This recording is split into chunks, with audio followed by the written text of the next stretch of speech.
So finally, Path of Exile 2 is here. Whether you're a returning Exile or a brand new player, there's a lot to learn about surviving in raid class. In this video, we're going to cover 10 essential, very basic tips to help you master this incredibly deep and rewarding action RPG. I've played somewhere between 5 and 10,000 hours of Path of Exile 1, and man, I'm loving Path of Exile 2 so far. But I understand how much players need to know to get started. So let's get into it. Let's go through 10 basic tips. Understanding the passive skill tree. Tip number 1. Don't get overwhelmed by the passive skill tree. It's massive. It is the standout crown jewel of Path of Exile. Although I prefer Path of Exile 1's tree, it was more complicated, but I'm a glutton for punishment. So let me make Path of Exile 2's skill tree a little more simple for you.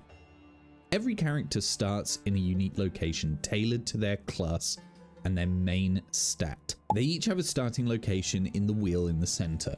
There are 6 starting locations. Now, when Path of Exile 2 initially launches, there's going to be 12 classes with 2 classes starting in each location. The tree is split into the 3 main stats: strength, intelligence, and dexterity. As an example, the witch and the sorceress are both intelligence based, and they start in the north area of the tree at this location.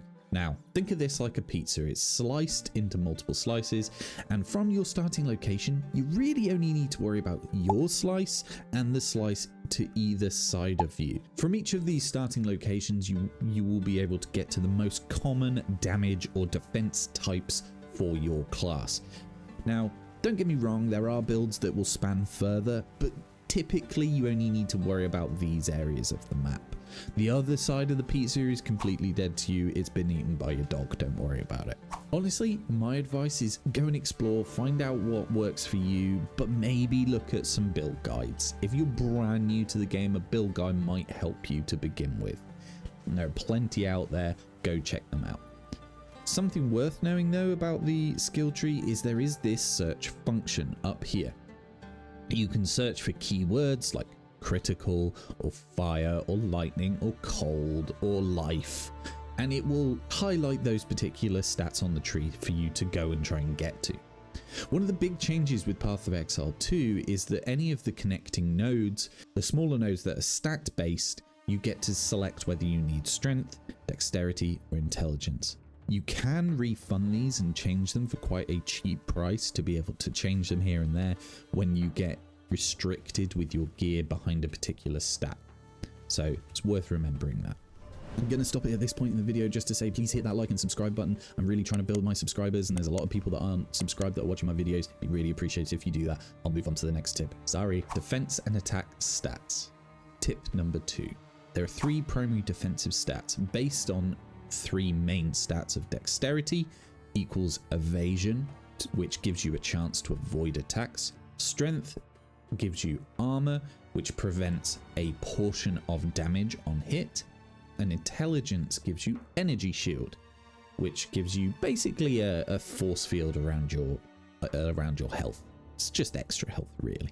There is also the block chance using your shield, which gives you a chance to block all incoming damage at a percentage chance. And also, Path of Exile 1 had dodge chance. However, in Path of Exile 2, you just have a dodge roll. So I don't believe that's in there at all. Defense wise, I will also say that maximum life is very important. Don't underestimate it in this game. Try and stack life. Attacks wise, it's worth understanding that there is attack damage and spell damage. This is based on the skill gem you're using. Don't go stacking attack damage if you're using a gem that is a spell damage based gem. There are 5 main types of damage and resistance in a way. You've got physical, lightning, cold, fire, and chaos. The 3 main elements give a corresponding ailment. Shock generates electrocution, which sticks the enemies to the ground. Cold freezes them in place, and ignite is a damage over time buff. Physical is obvious, it's just the damage of the hit. However, bleed, which is damage over time, is based on your physical stat. And there is also chaos, which is a poison damage over time stat that deals double damage to energy shield, or your own energy shield. Obviously monsters have energy shield too, so chaos deals double damage to that. It does not bypass energy shield. I say this because in Path of Exile 1 it did. In this it just deals double damage to it. It does explain that here. There are many debuffs in the game, as I've mentioned, from poison and bleed and ignite, which are damage over time. There is also an extra one called corrupted blood, which is worth watching out for. Corrupted blood really hits your health hard, and having a flask or a charm that gets rid of that, I should say, a charm that gets rid of that is quite useful. While talking on this, let's move to tip number 3. Focus on resistances. Resistances are crucial. This is really an add-on to defense. Many of the deadliest enemies deal elemental damage. Make sure your fire, cold, and lightning resistances, and chaos as well if you can, are capped as you progress. Now, gear upgrades with resistance are often more important than raw damage. Your resistances are capped at 75% by default. Now, there are additional passive skill tree nodes and gear that can increase your resistance cap. However, 75 is typically the maximum. This simply means that if you have 75, any cold damage you receive is reduced by 75%. So it is hugely important to look at your resistances and keep on track of them, particularly later on in the game. In the first couple acts, it's not as important. However, if you find that you are getting killed really quickly at any point during the game, make sure you have a look at your resistances. Maybe you've capped your fire and your lightning, but you're finding that you're getting freezed a lot because you've only got 10% cold resistance. It's important to keep an eye on this. If you can get your chaos resistance up as well, this is important because some of the more damaging bosses in the game deal chaos damage, and that eats through your health very fast, so keep an eye on it. Now let's move on to the gem and skill system. Tip number 4. Skills in Path of Exile 2 are tied to gems, not your character. The new skill gem system ensures all active skills level up with you. As you get more skill gems, you can level them up. And don't forget about support gems. Linking a skill gem with your support gems can drastically change its functionality and experiment and find combos that work for you. Each gem is only restricted by the weapon you are using. Then you can socket your support gems to tailor it to your needs.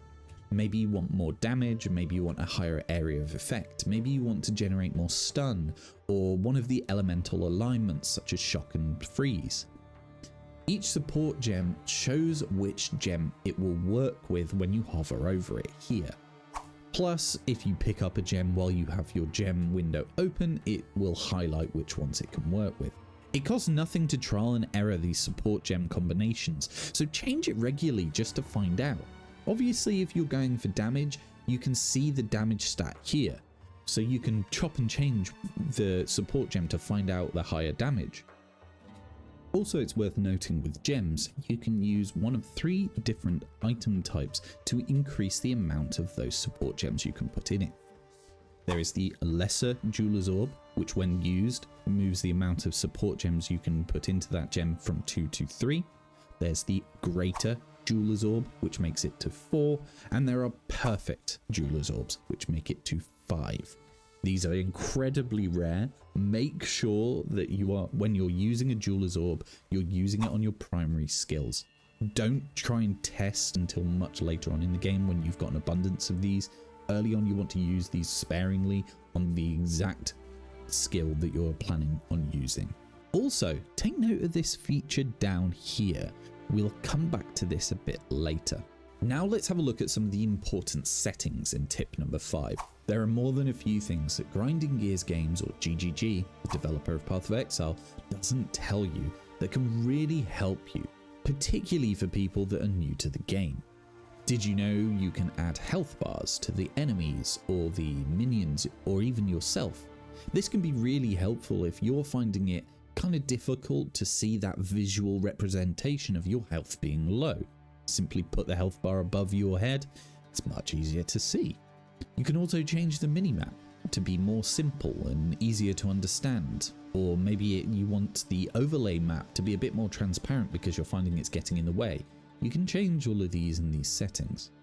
Also, one I highly recommend turning on is so that sockets will always show. This makes it much easier for you to have a look at your gear and see where their sockets are or where they aren't. It's quite crucial to be able to understand this because it can be quite easily overlooked. Did you also know that you can hold control to be able to see an additional set of skills on your skill bar? When I say additional, I'd simply mean that you can select more to put in here, which might be useful if you're using combinations of skills. Maybe you've got a whole bunch of lightning skills and a whole bunch of fire skills and you're going between the two. Maybe you've got some high damage skills that you're using only on bosses. You can hide them here. You might want to turn on life and mana values so that you have a better understanding of how much life you have as a total or how much you've lost. It can be useful when you're trying to gear up to get an understanding of this quickly. Plus, a nice little extra, you can turn on the clock to put it just above your experience bar at the bottom here. Simply so that you can see how many hours you've melted away smashing into monsters and bosses. Why not turn it on? I use it a lot. Also, graphically, there are a lot of things you can do if you're struggling with potential frame issues, which I think I'll save for another video to go through in a bit more depth, because this could get, we could get into the weeds here a little. Explore the campaign thoroughly. Tip number 6. Take your time with the campaign. Path of Exile 2's new acts are filled with secret side quests and lore and little mini bosses. Exploring thoroughly ensures you don't miss valuable crafting materials or quest rewards. Some of the quest reward items give permanent buffs. Making sure that you get all of these is important as you progress through the game. They are free and consistent buffs. Explore and find them all. You can see these on the map as well, where there are consistent buffs. Seeing these little skull icons with the pluses lets you know that they will give you a constant buff. But not to mention that GGG recently made some changes so that all bosses drop a rare. So going after these extra bosses is probably within your interest. Now let's talk about gear in tip number 7. Gear comes in a few varieties and rarities. White is common, blue is magic, and a yellow or gold is rare, as well as the orange uniques. Now, let's understand what is on these gear pieces. The affixes come in a few forms. Affixes are the stats that you see on the gear. Firstly, you have implicits. These modifiers will usually grant small bonuses depending on the gear equipment type. Jewelry will increase resistance to elements, gloves will have increases to attack or cast speed, and boots might give you increased movement speed. But typically the implicit is purely the armor buff. Then you have prefixes. Prefixes are one of the two main categories called explicits. The prefix modifiers usually grant defensive stats such as increases to flat armor, evasion or energy shield, and maximum life. Other than these, you will also commonly find flat or percentage damage increases for all types of damage, such as physical, chaos, or elemental when using a weapon. Suffixes are the other explicit category type. Suffixes will usually grant bonuses such as elemental or chaos resistance and a variety of attack and cast related modifiers, such as attack speed, cast speed, critical strike chance, critical strike damage. The rarity of your gear tells you how many of these stats can be on it. A white normal item will just have an implicit. A blue magic item can have 1 prefix and 1 suffix. And a yellow rare item can have 3 prefixes and 3 suffixes. Uniques vary dramatically. It's worth noting that there is a control setting that allows you to see more information about your gear. My default is Alt. I'm not 100% what the default is, but you can see the setting here. To see more info on the item, if you hold that button, you can see the tiering of the affixes. So here you can see what is a prefix, what is a suffix, and you can see what the tier is on the right hand side. The tiering goes from tier 1 to tier 5, with tier 5 being the strongest. Higher the number, the higher the numbers of the affix. Simple as that. Additionally, these can be modified in particular ways, and we'll go into the crafting materials in a bit. Your build will mostly be made up of rares. Don't expect a unique for every slot in your inventory.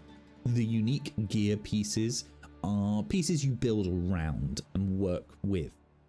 They have very particular affixes, so don't expect to have one in every slot. There's far more I could go into with regards to gear, but this is a basic tip video, so I'm not going to go any further at this point, but understanding what the tiers are, how many affixes you can have on a particular item is worth understanding, so you understand what the quality of that gear is. I'll do another video purely around the gear pieces, I think. Don't hoard crafting items. Use your crafting items. Currency items like Orbs of Alchemy or Chaos Orbs are there to help you improve your gear. Don't be afraid to experiment as you move through the campaign. Later on in the game, yes, currency will be more abundant and you might want to stockpile some more of it then. But moving through the campaign, this game is punishing, and you're going to want to use your currency items to be able to progress. If you don't play with the systems of the shops and your currency items early in the game, you're not going to get through it. Let's just very quickly run through some of the currency items that you can use to actually upgrade your gear. You've got the Orb of Transmutation, which upgrades a normal item to a magic item, which gives 1 modifier. You can then use an Orb of Augmentation on it, which gives a magic item a new modifier, understanding, as we've said in the previous tip, that a magic item can have 2 modifiers, or 1 suffix and 1 prefix. If you have a magic item with 1, you can add another to it with this. Alternatively, an Orb of Alchemy takes a white item right up to a rare item, but only with 4 modifiers. You can then use an Exalted Orb to add another modifier to it. Let's say you find an amazing magic item that's got 2 affixes on it that are the exact affixes you want. You can then use a Regal Orb to make it a rare. Granted, this will only give it 1 additional affix. You will then need to use Exalted Orbs to add more to it. A Chaos Orb is a bit of an odd one. It removes a random modifier from a rare item and augments that rare item again with a new modifier. This can obviously be a risk, but if you've got that perfect item that's got 1 rubbish stat, maybe you want to roll it. You also have the Val Orb, which corrupts an item unpredictably. A Val Orb makes an item corrupted, which then means you cannot modify it again. Understand this. If you're looking to use these early, you will not be able to modify the item again. I highly recommend that you save these until the end of the game when you're trying to re-roll for those perfect items. The unpredictable nature of a Val Orb can add modifiers, remove modifiers, change modifiers. It can add a socket, it can do all sorts of things. Divine Orbs re-roll the values of the modifiers on an item. As we know, you can hold a button to see more information about those modifiers. For instance, you might see an item that says between 5 and 10 physical damage, but yours has the lower end of that roll. If you use a Divine Orb on it, it will re-roll the modifier that you get, and you might get a higher number. An Orb of Chance upgrades a normal item to a random rarity. It can be magic, rare, or unique. Use these with sparing care. You're not likely to get a unique, but hey, why not roll the dice? And finally, an Orb of Annulment removes a random modifier from an item. So whereas the Chaos Orb removes a random modifier and then replaces it, this simply removes it. You can use these to really generate that exact item you want, but it's going to take some time and a lot of luck. Quick addition, I missed the Artificer's Orb, which is very important. The Artificer's Orb adds sockets to your armor and your weapons. You can add 2 sockets to a 2-hand weapon or an armor, while you can only add 1 socket to other pieces of armor. You can't add sockets to rings or amulets, and it is also worth saying the Val Orb can add an additional socket to some items. Moving on very quickly to tip number 9, quality. Now, I didn't mention these additional items, but it's worth understanding what they are. These are 4 more currency items that will change the quality of your gear. So as an example, you have armor shards. Armor shards will add quality to an armor piece, which will increase its intrinsic stats. By that, I mean the armor, evasion, energy shield. It will just improve that, and it's worth noting that quality will only go to a maximum of 20% based on these items. There are ways to increase that percentage, such as Varl Orbs. Whetstones upgrade the raw damage of a martial weapon. What is a martial weapon? Basically, it's a weapon that doesn't do magic damage or spell damage. So the alternative to a martial weapon would be a stave or a wand or a scepter. Martial weapons are, hammers, crossbows, bolts. The Arcanist's etchers upgrade magic weapons such as staves, wands, or scepters. They're the alternative to a whetstone. This increases the skill within the item. This does not increase the stats upon it. So with a wand, you might have a particular skill that comes with it. All this does is increase the quality of that skill. So sometimes it's not really worth using these unless you're using that skill. With a scepter, it will actually increase the amount of spirit. So they're worth using for those. And finally, you have the Gem Cutter's Prism. Now these will increase the quality of a gem. When I say a gem, I mean a skill gem specifically. It will increase the quality of that skill gem. When hovering over it, you can actually see what that effect will be. So if you hold that button that gives you more information when looking at a skill gem, it will tell you what the quality will do. I just want to state I'm aware that there is a 5th quality item, the Glassblower's Bauble, which increases the quality of a flask. However, I think it is less important as a beginner's tips guide. Finally, tip number 10. Embrace death as a learning experience. Don't be afraid of death in Path of Exile 2. Path of Exile 2 is challenging. Compared to Path of Exile 1, it is completely different. And you will die a lot. Treat every death as a learning opportunity to look at how did you die? What do you think happened? Were you moving away quick enough? I think one of the big learning things you need to take away from this is that avoidance is key.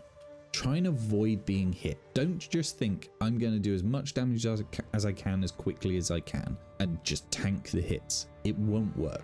You need to chip away at the boss when you can and move out of the way as much as possible. I'm going to add a little bonus tip in here because I mentioned that there is a little feature down here on the skill gem window. You found during the game that you can get weapon passive points, okay? You can hold 2 different sets of weapons and you can add skill points to go to your first weapon set and skill points that go to your second weapon set in the passive skill tree. But what you may not have understood is that down here you can select which weapon set each skill uses. Now that might mean, let's say you've got a wand that gives you a lot of damage to cold in your first weapon set and a one that deals a lot of lightning damage in your second weapon set. And maybe you're using a cold skill and a lightning skill. You make sure you select the weapon set 1 for the cold and weapon set 2 for the lightning.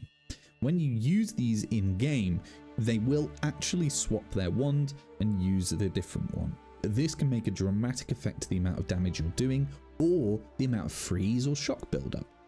You can use this in multiple different ways. Let's say you're using the warrior class and you're using 2 hammers. Maybe you've got the skill that allows you to have 2 two-handed weapons. That's great for the damage. But maybe you want another weapon set where you've got a shield and a hammer. You can then have those skills working for you. And there you have it. That's 10 basic tips to get you started in Path of Exile 2. I know this was a slightly longer video than I've done, and I'm planning on doing more Path of Exile 2 content. I hope you found this helpful, and please smash that like button, hit that subscribe. All the subscribers make a massive difference to me. I'm trying to build this by this time next year. I want to be at that 1,000 subscribers mark, and I think I can get there a lot quicker if you guys help me out. I've got a lot of people watching these videos that aren't subscribed. I'm going to be that YouTuber that asks for it. Please do it. Please also drop some comments below. Let us know how you're finding Rayclast. Give us your favorite tip. Give us any information that you're finding out as we go, because it's all a bit of a learning curve for everybody involved. Hit up the Discord if you want some more people to play Path of Exile with. We've got quite a community in there that are getting involved in this game now. and we've built a little guild, so please get involved if you want to. I really appreciate you watching, and if you're wanting another fix, go check out some of my other videos of roguelikes. Here's one for you to check out. Much appreciated. JammyGiraffe, sending positivity as always. Out.